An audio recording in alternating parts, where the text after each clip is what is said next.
এখন আমি মুসলিম হয়ে, আপনি মুসলিম হয়ে, ভাইয়া মুসলিম হয়ে, সবাই মুসলিম হয়ে কিন্তু এক্সট্রা বেনিফিট পাইতেছেন। বাকি যারা কিন্তু অন্য ধর্মাবলম্বী, ওরা কিন্তু ওদের বাবা মা থেকে অন্য ধর্মের শিক্ষা পাইতেছে, ওরা কিন্তু আমাদের মতো বেনিফিটেড না। আমার বন্ধুদের জন্য আশেপাশে যারা আছে আমার অনেক খারাপ লাগে। যেমন একদিন আমি আলোচনায় ওটা যখন আমি বলতেছি তুই কি পুনর্জন্মে বিশ্বাস করস, তো সে বলছে হ্যাঁ আমি পুনর্জন্মে বিশ্বাস করি। আমি বলি দেখ আমাদের ধর্মে তো পুনর্জন্ম বলতে কিছু নাই, আমরা একবার মরলে শেষ। মানে না মেনে আল্লাহর ইবাদত না করে যদি মরে যাই, আমাদেরকে জান্নাত দেওয়া হবে না, জাহান্নামে নিয়ে যাবে। কিন্তু তুই তো পুনর্জন্ম মানাস। বলতেছে হ্যাঁ। আমি বলছি তাহলে তুই এক কাজ কর, এই জন্মে ইসলাম মান, আগে দেখ ইসলাম সঠিক কিনা। ইসলাম যদি ভুল হয় পরের জন্মে তুই আবার হিন্দু হয়ে আসতে পারবি, বা পরের জন্মে তুই আবার ট্রাই করার সুযোগ পাবি। ঠিক আছে, এই জন্য এইবার আমাদের ধর্ম ট্রাই করে দেখ।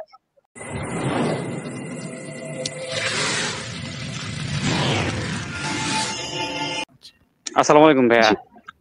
আসসালামু আলাইকুম। প্রথমত আমি ধন্যবাদ জানাতে চাচ্ছি মনসুর ভাইকে, সরোয়ার ভাইকে, শান্ত ভাইকে, মুফতি সাহেবকে এবং তাহমিদ আনাস ভাইকে, যে এরকম একটা সুন্দর প্ল্যাটফর্ম খোলার জন্য, যেখানে আমার মতো যারা বিভিন্ন কোয়েশ্চেন নিয়ে বিভ্রান্ত থাকে তাদেরকে সঠিকভাবে এক্সপ্লেনেশন দেওয়া হয়, তাদের ভুলভ্রান্তি দূর করা হয়। তো আমার প্রশ্ন হচ্ছে ভাইয়া, ধরেন সৃষ্টিকর্তা, আমাদের যে সৃষ্টিকর্তা আমাদের মহান আল্লাহ তাআলা তো স্বয়ং সম্পূর্ণ, সর্বশক্তিমান, তাই তো? ওনার তো কোনো কিছুর অভাব নেই।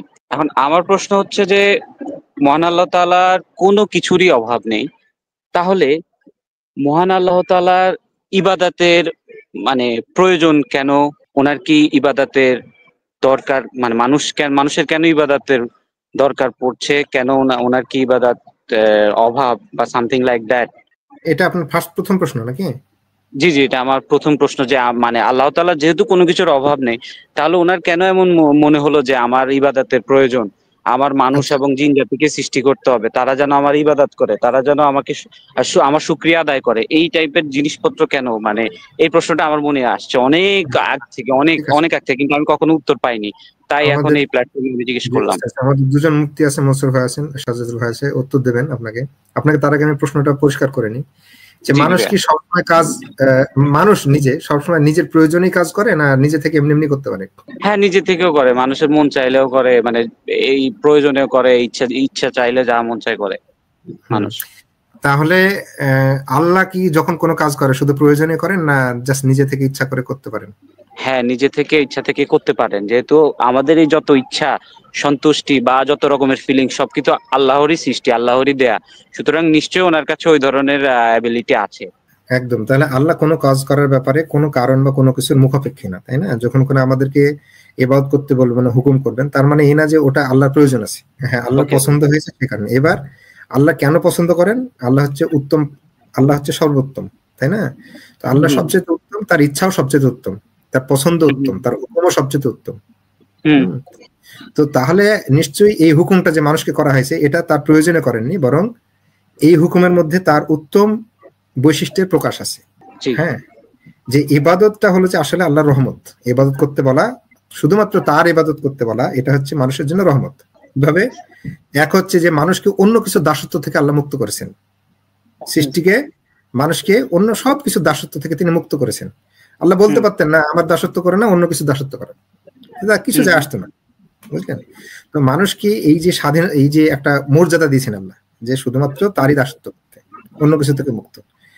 এবার মানুষকে যদি বলতেন যে না কোনো কিছু দাসত্ব করতে হবে না, হ্যাঁ, তাহলে সেটা পারতেন। কিন্তু ব্যাপার হলো যে মানুষকে যদি স্বাভাবিক হিসেবেই আমরা যে সীমিত আবদ্ধ, সৃষ্টি মানে সীমিত আবদ্ধ, তাহলে আমরা সীমানার উপাসনা করে ফেলতাম।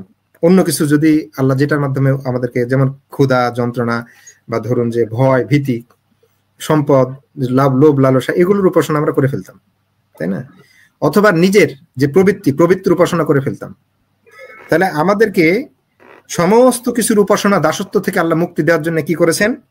যে আমার প্রবৃত্তির উপাসনা, অন্য সৃষ্টির জিন, ভূত, প্রেত, গাছাড়ি, তারপরে আপনার প্রকৃতি, এই সমস্ত কিছুর দাসত্ব থেকে মুক্ত করেছেন মানুষকে। করে কি করেছেন? যে মানুষকে তাহলে মানুষ তো মানে ছাড়া জিনিস হয়ে যায়, মানে কোনো তার নির্দিষ্ট একটা জায়গা থাকবে না, মানে ভেসে বেড়াবে, মানে নোঙ্গরহীন তরির মতো, পালহীন নৌকার মতো, কোথায় যাবে তার কোনো দিক ঠিক ঠিকানা নেই, কখন ডুববে কখন ধ্বংস হবে সেটা তো হতে পারে না, তাই না? তো মানুষকে তো একটা উন্নত পরিচিতির উপর আল্লাহ সৃষ্টি করেছেন, মানুষকে সক্ষমতা দেখাইছে, মানুষ দয়া করতে পারে, গুণগ্রাহী হতে পারে, অ্যাপ্রিসিয়েশন করতে পারে, কৃতজ্ঞ হতে পারে, ক্ষমা করতে পারে, ক্ষমা চাইতে পারে, হ্যাঁ, খারাপ কাজ থেকে দূরে থাকতে পারে, ভালো কাজে অগ্রগামী হতে পারে। এই যে গুণগুলো মানুষের মধ্যে আছে, দয়া, ক্ষমাশীলতা, সাহায্য করা, নিরহংকার হওয়া, হ্যাঁ, বিনয়ী হওয়া, এই যে গুণগুলো দিয়ে একটা মানুষকে সক্ষম করে তার জ্ঞান বুদ্ধি চেতনা সমস্ত কিছু দিয়ে তৈরি করা হয়েছে, তার ইচ্ছা শক্তি দেওয়া হয়েছে, ইচ্ছা অনুসারে সে যা ইচ্ছা করতে পারে। তাহলে এখন যদি মানুষকে কোনো কিছু দাসত্ব না করতে বলা হতো, তাহলে মানুষ কি এগুলো হাওয়ায় ভেসে যাওয়ার মতো যখন তখন এটাকে ধ্বংস করে ফেলতো। মানুষকে যে সক্ষমতা দেওয়া হয়েছে সেটা একটা ধ্বংস করে বলতো। ধরুন আপনাকে একটা ভালো দামের গাড়ি দেওয়া হলো বা প্লেন দেওয়া হলো, কিন্তু আপনাকে কোনো গাইডেন্স দেওয়া হলো না যে তুমি এই নিয়মে এইটা এই রুলগুলো মেনেই এইগুলোর প্রতি দায়বদ্ধ থেকে তুমি কাজ করবে। এটা না করলে তাহলে কি হবে, ও ধরুন যে এমন ভাবে এলোপাথাড়ি চালাবে জিনিসটাকে ধ্বংস করে ফেলবে, তাই না? তাহলে আল্লাহ যদি যখন আমাদেরকে সমস্ত কিছু দাসত্ব থেকে মুক্ত করলেন, তখন স্বাভাবিক হিসেবে আমাদেরকে রক্ষার জন্য একটা জায়গায় আমাদের দাসত্ব সবসময় থাকা উচিত। সেটা কি, যে আমাদের দাসত্ব পাওয়ার যোগ্য সর্বোচ্চ, যিনি হচ্ছে সর্বোত্তম, যার ইচ্ছা সর্বোত্তম, তাহলে তার ইচ্ছা অনুসারে যদি আমরা চলি তাহলে আমাদের কাজ হবে উত্তম। সেই জন্য একমাত্র আল্লাহ হুকুম করলেন যেটা হলো যে মানুষ যেন আল্লাহর ইবাদত করে, অন্য কিছু দাসত্ব বাদ দিয়ে। এটা যদি না করে তাহলে মানুষ নিজের উপর জুলুম করে ফেলবে। কিভাবে? আল্লাহ যে তাকে শুনুন, আল্লাহ যে তাকে মর্যাদা দিচ্ছে সেখান থেকে সে সরে পড়বে। তাহলে স্বাভাবিক মানুষের জন্য সবচেয়ে মর্যাদাবান, সক্ষম এবং উন্নত কাজ হচ্ছে আল্লাহ দাসত্ব করা, কেবলমাত্র একমাত্র আল্লাহ দাসত্ব করা, বুঝলেন? তার ইবাদত করা, তার হয়ে কাজ করা, তিনি যা ইচ্ছা করেন, তার যিনি যা পছন্দ করেন সেই অনুসারে তাকে খুশি করার জন্য, তার সন্তুষ্টিতে ভালো, তার নজরে ভালো হওয়ার জন্য, তার সন্তুষ্টি কামনা করে, তার অসন্তুষ্টি তাই তিনি যে অপছন্দ করেন সেখান থেকে দূরে থাকা, বুঝলেন? এটা হচ্ছে মানুষের জন্য সবচেয়ে সম্মানজনক এবং সবচাইতে সম্ভাব্য উন্নত কাজ মানুষের দ্বারা করা সম্ভব। সেই কারণে আল্লাহ এটা করেছেন। তার মানে এটাতে আল্লাহর কোনো অহংকার বা দাসত্ব মানে এরকম না যে আল্লাহ অন্য মানুষের মতো যে লোককে কন্ট্রোল করবে, এরকম না। আল্লাহর তো প্রয়োজন নেই। আল্লাহকে যাই গনিউল হামিদ, তিনি অমুখাপেক্ষী, কোনো কিছু তার সমস্ত কিছুর তার আছে। তিনি তার দয়া থেকে, তার মহানুভব, তিনি মানুষকে এই সুযোগটা দিয়েছেন। হ্যাঁ বলুন। কিন্তু আমার কথা হলো যে এই জিনিসটা তো ধরেন আমাদেরকে জান্নাতে রেখেও করা যেত, বা ধরেন আমাদেরকে জরুরি নয় যে পৃথিবীতেই পাঠানো লাগতো, আমাদেরকে ওখানে রেখেই বলতে পারতেন যে আল্লাহ যে তোমরা এখান থেকে আমার জিকির করো, আমার শুকরিয়া আদায় করো, আমার সন্তুষ্টি প্রকাশ করো, ওখানে থেকে আমরা করতে পারতাম। ঠিক আছে শামীম ভাই, আপনার প্রশ্ন আমরা বুঝেছি। আমরা প্রশ্নটা কিন্তু অত্যন্ত গুরুত্বপূর্ণ, যেহেতু এটা অত্যন্ত গুরুত্বপূর্ণ প্রশ্ন। আমাদের আমার মনে হয় এখানে এই প্রশ্নের জন্য কতটা ডিফারেন্ট পার্সপেক্টিভ থেকে আনসারটা আপনি শুনে নেন। যেহেতু আপনি এই প্রশ্ন অনেকদিন ধরে শুনেছেন এবং উত্তরটা আপনার মনে হচ্ছিল না, সবাই বলেছেন। এখন আমরা মুফতি সাহেব দুজন আছেন, তাদের কাছে চলে যাবো ইনশাআল্লাহ, যাতে এই ডিফারেন্ট পার্সপেক্টিভ থেকে আমরা কিভাবে এই আনসারের উত্তরটা পেতে পারি। আমি এখানে জাস্ট স্ক্রিনে একটা আয়াত শেয়ার করবো। ওই আয়াত মনে হয় ওই আয়াতের প্রেক্ষিতে মুফতি সাহেব দিতে পারবেন, তাহলে আপনি বুঝে যাবেন যে আসলে আমাদের জন্য কেন আল্লাহ এই ইবাদত করার যে সিস্টেমটা কেন করেছেন। ওইখানে আপনি দেখেন সূরা বাকারাতে আছে, ইয়া আইয়ুহান নাসু উবুদু রাব্বাকুমুল্লাযী খালাকাকুম ওয়াল্লাযীনা মিন ক্বাবলিকুম লাআল্লাকুম তাত্তাকুন। আল্লাহ বলছেন শুধু মুসলিমদের জন্য, এখানে বলছেন না, শুধু বলছেন সবার জন্য। ইয়া আইয়ুহান নাস, ইয়া আইয়ুহান নাস, যে সব মানুষকে উদ্দেশ্য করে আল্লাহ বলছেন, উবুদু রাব্বাকুম, তোমরা তোমাদের রবের উপাসনা করো, ইবাদত করো। যে আপনি বলছেন আল্লাযী খালাকাকুম, যিনি আমাদেরকে তোমাদেরকে সৃষ্টি করেছেন, ওয়াল্লাযীনা মিন ক্বাবলিকুম, আমাদের পূর্ববর্তী যারা ছিলেন তাদেরকে সৃষ্টি করেছেন। কেন? লাআল্লাকুম তাত্তাকুন, তাহলে ইবাদত কেন? যাতে আমরা মুত্তাকি হতে পারি। মুত্তাকি কি? মুত্তাকির জন্য আল্লাহ তৈরি করেছেন জান্নাত এবং জাহান্নাম। যারা মুত্তাকি নন তাদের জন্য জান্নাত, মুত্তাকির জন্য, এবং যারা আল্লাহর নাফরমানি করবে তাদের জন্য জাহান্নাম। শুধুমাত্র যারা মুত্তাকি তারা জান্নাতে যাবে। তাহলে আমরা যদি আল্লাহর ইবাদত করি তাহলে আমরা মুত্তাকি হতে পারবো। আমরা আল্লাহর কিভাবে তাকওয়া আমরা নিতে পারি আল্লাহ যিনি বলেছেন, কারণ ওই তাকওয়া বা মুত্তাকি হওয়াও হচ্ছে এই যে উদ্দেশ্য, যে মুত্তাকি হওয়ার কারণে আমরা জান্নাতে যাব। জান্নাত বলা হচ্ছে এরকম ওয়াইদাত লিল মুত্তাকিন, মুত্তাকিদের জন্য তৈরি করা হয়েছে জান্নাত। তাহলে ওই জান্নাতে যদি আমরা যেতে চাই তাহলে আল্লাহ আমাদেরকে সৃষ্টি করেছেন এরকম না শুধু আমাদের এই দুনিয়াতে সৃষ্টি করেছেন সবগুলো শেষ এই এতটুকু না, আমাদের সৃষ্টি করার উদ্দেশ্য হচ্ছে অনন্ত জীবন। আমরা হয় জান্নাতে যাব অনন্ত জীবনের জন্য, না হয় আমরা জাহান্নামের এই যে শাস্তির মধ্যে আমরা এখানে থাকবো। তাহলে এই যে অনন্ত জীবনের জন্য আল্লাহ আমাদেরকে সৃষ্টি করেছেন, এগুলো অনেকগুলো কারণ আছে, মুফতি সাহেবরা এখানে আলোচনা করবেন, কিন্তু একটা উদ্দেশ্য হচ্ছে যে এই ইবাদত করার পেছনের যে অবজেক্টিভ যে হচ্ছে যে এই ইবাদত করলে আমরা কি হতে পারি, আমরা নিজেকে মুত্তাকি মানাতে পারি, এবং এই মুত্তাকি মানাতে পারলেই কিন্তু আমরা এই জান্নাতের যে ওয়াদা আল্লাহ করেছেন মুত্তাকিদের জন্য, ওই জান্নাতে আমরা যেতে পারি। তাহলে আমাদের যে মূল আলটিমেট অবজেক্ট হচ্ছে জান্নাতে যাওয়া, এটা ইবাদতের মাধ্যমে সেটা সম্ভব হবে। আমি জাস্ট এই আয়াতটা এখানে জাস্ট দেখালাম। আমাদের মুফতি সাহেবরা অবশ্যই কোরআন সুন্নাহর আলোকে সেই উত্তরটা আপনাদের দেবেন। আমরা এখন মুফতি রুহুল আলম সাহেব আপনি আছেন? আপনার কাছে আগে যাই, অনেকদিন ধরে তো আপনার সঙ্গে কথা হয়নি, তারপরে আবার মুফতি তাহমিদ আনার সাথে যাব। আপনি আছেন? জি, আসলে মনসুর ভাই, মুফতি সাহেব যাওয়ার আগে বলে দিই, আমি কিন্তু এই আয়াতের ব্যাখ্যা হিসেবে বলি, তাত্তাকু যেটা রক্ষা করা, নিজেকে মানুষকে যে পরিচিতির উপর দেওয়া হয়েছে সেটার উপর রক্ষা করলে সে জাহান্নাম থেকে নিজেকে রক্ষা করতে পারবে। তো ওখান থেকে কিন্তু আমি আগের এটা দিলাম যে বেসিক্যালি মানুষকে রক্ষা করার জন্য আর কি। আচ্ছা, মুফতি তাহমিদ আনার সাহেব আপনি আছেন, আপনি শুরু করুন, তারপর আমরা ডিফারেন্ট একটা পার্সপেক্টিভ আমরা শুনবো মুফতি রুহুল আলম সিরাজীর কাছ থেকে ইনশাআল্লাহ। জাযাকুমুল্লাহ। ভাই চমৎকার একটা প্রশ্ন করেছেন যে আল্লাহ তাআলা যদি আমাদেরকে তো জান্নাতে রেখেও আমাদেরকে এই ধরনের প্রশ্নের সম্মুখীন বা আমাদেরকে পরীক্ষা নিতে পারতেন। ভাই আল্লাহ তাআলা তো আমাদেরকে জান্নাতে রেখেছিলেন, মানে আমাদের পূর্বপুরুষ যিনি সর্বপ্রথম, উনি কিন্তু প্রথমে জান্নাতেই দিয়েছেন। সেগুলো তো আপনার আমার কারণ মনে নাই। আমি শেষ করছি আমার প্রশ্নটা শেষ করি, তারপরে আপনার। প্রথমে আমরা তো জান্নাত থেকে শুরু করেছি। এখানে যে কৌশলটা অবলম্বন করা হয়েছে, প্রথম কথা হচ্ছে যে আমাদেরকে আল্লাহ তাআলা আমাদের জন্য পরীক্ষা স্থল কোথায় কাকে রাখবেন সেটা আল্লাহ আমার থেকে ভালো জানেন। একটা জিনিস বলতে হবে, স্রষ্টা কোনো কিছুর মুখাপেক্ষী না। সেটা আপনি প্রথম কি করলেন? স্বীকার করলেন যে আল্লাহ তাআলা কোনো কিছুর মুখাপেক্ষী না। এখন আমাদের ইবাদতের মাধ্যমে আল্লাহ তাআলা কোনো ফায়দাই নেই। যেমন আমার ঘুমের প্রয়োজন আছে, আমার টাকা পয়সার প্রয়োজন আছে, আমার দুনিয়ার আর্থিক প্রয়োজন আছে, আমার স্বাস্থ্যের প্রয়োজন আছে, আমার সম্মানের প্রয়োজন আছে, সেজন্য বিভিন্ন কাছে আমার প্রচেষ্টার প্রয়োজন আছে, সেজন্য আমি বিভিন্ন হাতিয়ার গ্রহণ করি। এটা হলো মানুষের একটা বৈশিষ্ট্য। কিন্তু আল্লাহ তাআলা তো সবকিছুই সৃষ্টি করেছেন, এই সম্মান, পৃথিবীর মধ্যে যত মাখলুক আছে সবকিছু আল্লাহ তাআলা সৃষ্টি করেছেন। তো এখন আপনার প্রথম প্রশ্নের মধ্যে উত্তর হয়ে গেছে, একটা প্রশ্ন একটা প্রশ্ন আসে।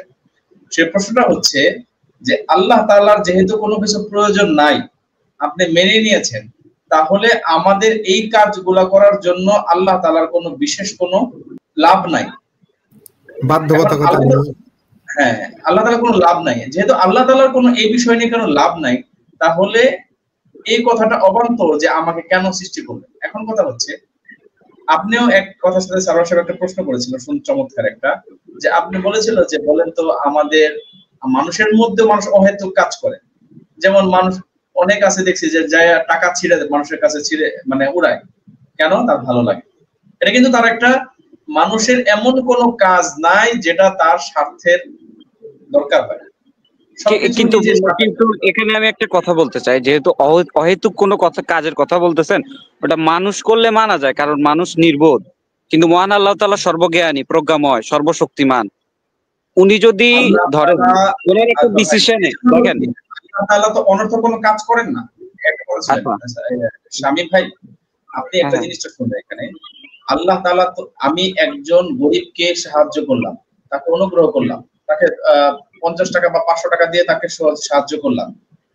এখন এই যে সাহায্য করলাম, এই যখন সাহায্য করলাম ওই সময়টা আমি কি এটাকে অযথা কাজ করলাম? না, আপনি ভালোর জন্য কাজ করছেন, একজন মানুষকে হেল্প করার জন্য। এখন আল্লাহ তাআলা যদি এই মাখলুককে সৃষ্টি করেন এবং তাকে বেনিফিট দিবেন এবং তাকে বিশাল প্রতিদান দিবেন, এটাকে অযৌক্তিক বা অযথা কেন হলো? কিন্তু আপনি সাইড এফেক্টটা তো দেখতে হবে এটার। আপনার এখন কিছু মানুষ তো জান্নাতে যাবে, বেশিরভাগ মানুষই তো যাবে জাহান্নামে। শুনছি হাসরের ময়দানে নাকি বিশাল লাইনের মধ্যে একজন নাকি কয়জন জান্নাতে যাবে, বাকি সবাই জাহান্নামে যাবে। আপনি সাইড এফেক্টটা দেখেন। এই বিষয়টা প্রশ্নে পড়ে আসতেছি, কেন জাহান্নামে যাবে, কেন জান্নাতে যাবে, সেই পার্টিটা আরেকটা দ্বিতীয় প্রশ্নের মধ্যে আমরা। প্রথম কথা হচ্ছে যে আল্লাহ তাআলা আমাদের সৃষ্টি করেছেন এবং আমাদের সবাইকে পুরস্কৃত। সমস্ত মানুষ যদি আল্লাহ তাআলাকে মেনে নেয়, আল্লাহ তাআলা তো, এটা তো আল্লাহ তাআলা কোনো অসম্ভবের কিছু না, সবাইকে আল্লাহ তাআলা বেনিফিট দিতে পারবেন না। আমি আপনাকে পুরস্কার দিচ্ছি, আপনি নিচ্ছেন না, দোষটা কার? দোষটা আমার। হ্যাঁ, এখন কথা হচ্ছে যে আল্লাহ তাআলা তো চান যে সবাই যেন হেদায়েত পেয়ে যায়, সবাই যেন জান্নাত যায়, এটা আল্লাহ তাআলার ইচ্ছা। আল্লাহ তাআলার ইরাদা হলো সকল মানুষ যেন হেদায়েত পেয়ে যায়। এখন কেউ যদি আল্লাহর কাছ থেকে না, আমি আপনার থেকে অনুগ্রহ নিব না, আমি আপনাকে শাস্তিটাই আমি আপনার কাছে কামনা করি, সেজন্য তো আল্লাহ তাআলাকে শুধু শুধু দোষ দেওয়াটা একটা অবান্তর কথা। আল্লাহ পছন্দ, আল্লাহ পছন্দ করেন যে বান্দা কৃতজ্ঞ হোক। মানে আল্লাহ ইচ্ছা করলে আল্লাহর ইচ্ছাকে ফেল করার মতো কেউ করবে না। আল্লাহ পছন্দ করেন আর আল্লাহর ইচ্ছা, দুটো একটা আলাদা ব্যাপার আছে। সেই জন্য এখানে একটু আপনি হয়তো পছন্দের ব্যাপারটা বলতে চাইছেন। আল্লাহ পছন্দ করেন যে বান্দা কৃতজ্ঞ হোক, আল্লাহর পথে ফিরুক। আচ্ছা, হ্যাঁ, আমার তো শব্দটা হলো ভুল হয়েছে মনে হয়। তো আপনি বলবেন শামীম ভাইকে, আপনি বলুন, আমি শামীম ভাইকে বলি। শামীম ভাই, আপনার প্রথম কোশ্চেন ছিল যে আল্লাহ কেন ইবাদত করতে বললেন, আমরা কিন্তু তার উত্তর দিয়ে দিয়েছি। এখন আপনার প্রশ্ন হলো যে আল্লাহ কেন, তাহলে আল্লাহ যদি রহমত দিতে চান তাহলে জান্নাতে কেন রাখলেন না? হ্যাঁ, তার উত্তরে কিন্তু আমাদের কে চলে গেল? আচ্ছা, ঠিক আছে, তার উত্তরে কিন্তু মুফতি সাহেব ওখানে আপনি বলছিলেন যে যেটা হলো যে আল্লাহ কোনো প্রয়োজন ছাড়া কাজ করেন, মানে প্রয়োজন মানে তার কোনো চাহিদা পূরণের জন্য কাজ করেন না। উনি যেটা করেন তার দয়া থেকে, তার দয়া আছে, তার জাস্টিস আছে, তিনি দয়া বন্টন করবেন, তার অপরাধীকে শাস্তি দেবেন, এটা তার ইচ্ছা হলো। তার ইচ্ছাটা কি খারাপ? খারাপ ইচ্ছা না। সেই হিসাবে কিন্তু কথা হলো ভাই, অপরাধী ক্রিয়েটই হইতো না যদি আমাদেরকে ওইদিকে রেখে দেওয়া হইতো, পৃথিবীতে না পাঠানো হইতো। কারণ মহান আল্লাহ তাআলা জানেন, এখন দেখেন নর্মাল কোন পিতামাতা, আল্লাহ তাআলা তো আমাদের মানে বাবা মা মতোই আমাদেরকে আদর করেন। বাচ্চা, আমরা তো সবাই আল্লাহর বান্দা, আল্লাহর বাচ্চা। এমন কোন নর্মাল বাবা মা যদি জানে, উনি তো প্রজ্ঞা, উনি সবই জানেন যে পৃথিবীতে পাঠাইলে ওনারা 10টা বাচ্চার মধ্যে 8টা বাচ্চা জাহান্নামে চলে যাবে। আপনার প্রশ্ন হলো যে কেন মানুষকে সৃষ্টি করলো যখন কিছু মানুষ জাহান্নামে যাবে? ভাই, উনি একটা ভুল কথা বলছেন। উনি বলছেন আমরা সবাই আল্লাহর বাচ্চা। মানে আমি একটু বলতে চাচ্ছিলাম। আচ্ছা, ঠিক আছে, বলুন। আমি একটু বলতে চাচ্ছিলাম, ভালোবাসেন ওইরকম। শামীম ভাই, আপনি একটু, শামীম ভাই শুনতে পাচ্ছেন? আচ্ছা, আপনি প্রশ্ন করেছেন, আমরা প্রশ্নটা বুঝেছি। আপনি একটু ধৈর্য সহকারে আপনি আগের উত্তরগুলো আগে শুনুন, তারপরে আপনি যেভাবে আপনি নোট করে রেখেছেন আপনি কিছু নোট করুন। তারপরে আমাদের মুফতি সাহেব যখন শেষ করবেন উত্তরগুলো, তখন আপনি দেখবেন, চিন্তা করে আপনার প্রশ্নের উত্তর আপনি পেয়েছেন কিনা। হ্যাঁ, সেই প্রসঙ্গে আপনি এই কথার মধ্যে আপনি না করে আপনি শুরু নোট করে রাখুন, তারপরে আপনার শেষের দিকে আপনি প্রশ্ন করতে পারবেন ইনশাআল্লাহ। মুফতি তাহমিদ আনাস সাহেব, আপনার কি শেষ হয়েছে নাকি আমরা এখানে একটা পয়েন্ট বাকি ছিল, সেটা হচ্ছে ওই পয়েন্টের পরে আসছি মুফতি রুহুল আলম সাহেব আপনার কাছে, ঠিক আছে ইনশাআল্লাহ। এখানে যে আমি যে কথাটা বলতে চাচ্ছিলাম, আল্লাহ তাআলা প্রত্যাশা করেন। প্রত্যাশা বলতে এখানে যে চানটা, আল্লাহ তাআলার ইরাদার একটা হলো বান্দার উপর মওকুফ করা, যে আমি এই জিনিসটা তোমার কাছে প্রত্যাশা করি অথবা তোমার কাছে চাই, এটা তোমার ইচ্ছার উপরে আমি এটাকে বিদ্যমানে মওকুফ করছি। যখন আমি বান্দার আমার ইচ্ছাটা তোমার উপর মওকুফ করছি, এখন তুমি বান্দা তুমি কি চাও? তো এটাকে এক কথায় বলা হচ্ছে যে তুমি বান্দা, যখন কোনো বান্দা এই জিনিসটা চায় যে আমি আল্লাহ তাআলা থেকে কি নিব না নিব, সেটা কিন্তু আল্লাহ তাআলা আমাদের জন্য নির্ধারণ করে দিয়েছেন। তো এখান থেকে আমাদের একটা কথা পরিষ্কার হয়ে গেল, যেটা আল্লাহ তাআলা আমাদের জন্যই, আমাদেরকে পুরস্কৃত করার জন্যই কি করেছেন, একটা ক্রিয়েট করেছেন। এখন কথা হচ্ছে যে আপনি দ্বিতীয় একটা প্রশ্ন করলেন যে এটার সাথে সম্পর্কিত, আমি এক কথায় উত্তর দিচ্ছি। যে আপনি বললেন যে আল্লাহ তাআলা কেন আমাকে এখানে আনলেন। তো ভাই, আল্লাহ তাআলা তো আমাকে, আমরা যদি আল্লাহ তাআলার কথা মানবো কি মানবো না, এটা তো আল্লাহ তাআলার একটা দ্বিতীয় একটা ধাপ। যে আমি আল্লাহ তাআলার অবাধ্য হব, বাধ্য অবাধ্য একটা সিস্টেম রেখেছেন। আমি আল্লাহ তাআলার অবাধ্য হব, তারপরে আমি এই অবাধ্য হওয়ার পরেও আল্লাহ আমাকে দিবেন, এটা তো ভাই আল্লাহ তাআলার শানে যায় না। এটা আল্লাহ তাআলা চাইছেন, এখন আল্লাহ তাআলা কি চাবেন, এখন ওনার ইচ্ছার উপরে, ওনার ইরাদার উপরে তো আমি প্রশ্ন করার তো আমার অধিকার নেই। আমাকে যে সৃষ্টি করেছে, এখন যদি আমার নিয়মে তাকে চলতে বলি, তাহলে তো ভাই এটা তো একটা রুলস এর খেলাফ ভাই। তো এই জন্য আমি বলবো যে আমার যে রুলসটা, আমার থেকে কিন্তু আমার স্রষ্টা যা বুঝেন। আমি একটা রোবট তৈরি করেছি, এই রোবটের কি কি দরকার যে বানিয়েছে সেই কিন্তু সেটা জানে। আমিও কিন্তু সৃষ্টি, রোবটটাও একটা সৃষ্টি। হ্যাঁ, তো এই রোবটের কি কি প্রয়োজন নিত্য একজন গবেষণা করে যে রোবটটা বানিয়েছে সে সবকিছু জানে। তো এখন আল্লাহ তাআলা আমাদের জন্য কোনটা ভালো কোনটা মন্দ হবে সেটা কিন্তু আমাদের জন্য নির্ধারণ করে রেখেছেন। এখন যদি ওই রোবটটা যদি আমার কাজে না আসে, অবশ্যই আমি সেটাকে ভেঙে ফেলবো, সেটা আমার পূর্ণ স্বাধীনতা আছে। এটা আমার বক্তব্য করতে আমাদের উদ্দেশ্যে রাখতে ইনশাআল্লাহ। জাযাকাল্লাহু খাইরান। শামীম ভাই, আপনি একটু শুনুন, আপনি কিছু পয়েন্ট নিশ্চয়ই নোট করে রেখেছেন। আমরা এবার আসছি মুফতি রুহুল আলম সিরাজি সাহেবের কাছে ইনশাআল্লাহ। তাফাদ্দাল ইয়া শাহ। জি, আমি একটু শামীম ভাইয়ের কাছে একটা প্রশ্ন করতে চাই যে উনি আসলে কোনো জব করেন কিনা। জি জি ভাইয়া, জব করি। জি জি, আপনি যে জব করেন এটার উদ্দেশ্য কি? উদ্দেশ্য হচ্ছে আমি যেন আর্ন করতে পারি আর সেই জীবিকা নির্বাহ করি। ওকে ওকে, তো এখন বিষয় হচ্ছে যে আপনার চাকরির উদ্দেশ্য কিন্তু আর্ন করা, চাকরি কিন্তু তার উদ্দেশ্য কি, তার উদ্দেশ্য কি, এটা কোনো প্রশ্ন কিন্তু মানে আন্ডারে পড়ে না। অর্থাৎ আপনার চাকরির উদ্দেশ্যটা হচ্ছে আর্ন করা, এই আর্ন করাটাই একটা উদ্দেশ্য, ঠিক আছে? তো আল্লাহ রাব্বুল আলামিন আমাদেরকে যে সৃষ্টি করেছেন এটি ইবাদত করার জন্য, এটাই একটা উদ্দেশ্য। তো উদ্দেশ্যের উদ্দেশ্য তালাশ করাটা মানে এটার উদ্দেশ্যের সীমাটাই তো একটা উদ্দেশ্য, ঠিক না? এরপরে আর কি উদ্দেশ্য থাকতে পারে? তিনি আমাদেরকে যে সৃষ্টি করেছেন এটার মূল মাকসাদটা হলো যে তিনি আমাদেরকে পরীক্ষা করবেন। উনি আল্লাহ তাআলা আমাদেরকে বলছেন যে তিনি পরীক্ষা করবেন যে কে হচ্ছে সৎকর্ম করে আর কে হচ্ছে অসৎকর্ম করে। এখন আপনাকে যে স্বাধীন ইচ্ছা শক্তি দেওয়া হয়েছে, যেটার মাধ্যমে আপনি এবং আপনার সামনে দুটি পথ খোলা আছে। এরপরে ধরেন আপনার সামনে হচ্ছে আগুন আছে আর একটা হচ্ছে ভালো খাবার আছে। এখন আপনি কোনটা গ্রহণ করে কোনটার এবং দুটার ক্যাটাগরি কিন্তু আপনার কাছে জানা, যে আগুনে হাত দিলে হচ্ছে আপনি আপনার হাতটা পুড়ে যাবে, এবং হচ্ছে আপনি যদি ভালো খাবার খান তাহলে আপনি ভালো জিনিস নিতে পারবেন। তাহলে এখানে আপনার সামনে দুটো জিনিস রাখা হয়েছে, টিচার আপনাকে পরীক্ষা করতেছে। পরীক্ষার উদ্দেশ্য তো হচ্ছে আপনার রেজাল্টটা, আপনি স্টুডেন্টটা কেমন এটা নির্ধারণ করা, ঠিক আছে? এখন কথা হলো যে উদ্দেশ্যের উদ্দেশ্য তালাশ করাটা, এটা তো আপনি ওই নিহিলিস্টদের মতো চলে যেতেছেন যে তাহলে তো কোনো উদ্দেশ্যই নাই, কিন্তু এইটা আসলে না, বুঝছেন? অর্থাৎ আপনার যেরকম একটা উদ্দেশ্য থাকে, উদ্দেশ্যের পর উদ্দেশ্য থাকে না, বুঝছেন? উদ্দেশ্যটাই একটা সীমা। আশা করি আপনি বুঝতে পারছেন। যেহেতু আমাদের সময় শেষ হয়ে যাচ্ছে শামীম ভাইয়ের জন্য, আমি জাস্ট লাস্ট একটা পয়েন্ট এড করি, তারপরে আপনার কাছে আসছি। শামীম ভাই, আপনি সময় পাবেন আপনার মন্তব্য দেওয়ার জন্য। দেখেন, ওই যে আমরা আগে আলোচনা করলাম যে আল্লাহ নিজেই কোরআনে বলেছেন কেন মানুষকে আমাদেরকে ইবাদতের জন্য বলেছেন। হ্যাঁ, শুধু আমাদের জন্য না, আমাদের পূর্ববর্তী যারা ছিলেন তাদেরকে আল্লাহ বলেছেন আল্লাহর ইবাদত করার জন্য, লাআল্লাকুম তাত্তাকুন। তাহলে এই যে তাকওয়া অর্জন করা হচ্ছে আমাদের এই যে ইবাদতের উদ্দেশ্য। কেন? এই যে আমাদের সৃষ্টির উদ্দেশ্যের পেছনে আল্লাহ বলে দিয়েছেন যে আমরা কেন আমাকে সৃষ্টি করেছেন, যেহেতু তার ইবাদত করার জন্য। কেন? ওই যে ইবাদত করলে কিন্তু আমরা পরবর্তীতে এই যে মুত্তাকিদের জন্য যে তৈরি করা হয়েছে যে জান্নাত, সেটা যেতে পারবো।